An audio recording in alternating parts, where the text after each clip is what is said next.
The stand has turned out exactly as we wanted it to. I think what's really interesting is that we had the opportunity to not only see the stand when it was built down at your guys' studios, but obviously to come down and visit it. It's not only been something we're really, really proud of, and we've had so many comments from people who've come up and said, wow, what a different stand. It's actually inspired us to make changes for next time. Just a couple of changes we want to do. I think the central area, it's ended up becoming a space that I think we could do more with. So there are elements of it we absolutely love, but anything that we're not sure about, we know what we can do to try and improve it. I think the team at Quadrant were very, very patient with us, because I think that when we said, oh, that one's got too much focus on Sewing Street, this one's got too much focus on another brand, they're very patient with us, but at the same time, what I really liked was the fact they consistently reminded us about the deadline. All of this needs to be completed within a matter of time. So yeah, Quadrant were very understanding, and we're very pleased with the result.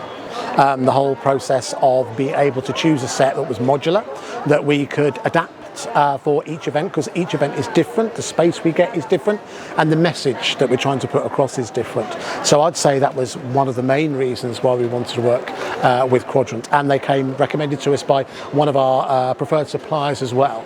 It's actually Sizzix or Ellison, which you guys have built sets for before. The full story is we actually saw one of their sets in Frankfurt at Creative World, and we fell in love with it, so we managed to reach out to you guys, and yeah, the adaptability is undeniably one of the reasons why we chose Quadrant. Something that we fall into a number of times, because we broadcast on TV, and on digital TV, our channel numbers change. Yeah. So in the past, we might have had a complete set built with a Freeview channel on there, but then it changes, so then we have to get the set completely redrawn. So by having it in that modular system, if something does change, if a website changes or anything like that, being able to change just little elements of it as opposed to the whole set is obviously very economical, and as you mentioned, ecological as well. I think the project management, as someone who has been a project manager, has been excellent.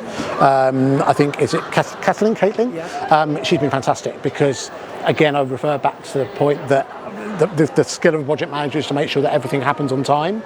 And I know through working with businesses and stakeholders, because we've got 1,000,001 things going on, waiting for a decision on something or sign off on something can be very, very frustrating. So I think the fact that you guys not only were collaborative, but at the same time also saying needs to be done, really enabled us to get where we are today. So yes, I think it's been a real good collaboration, but I like the fact that you guys told us to move on and get things signed off, because otherwise, I know what happens. There's 1,000,001 things going on. So yeah, the whole project management part of it's been brilliant. Just to say that, well, I think at this particular event, I don't say this lightly, I think that our stand is the most dynamic. I think it's kind of groundbreaking in that respect. We definitely wanted to move away from the shell scheme, and we're looking forward to continue working with Quadrant in the future.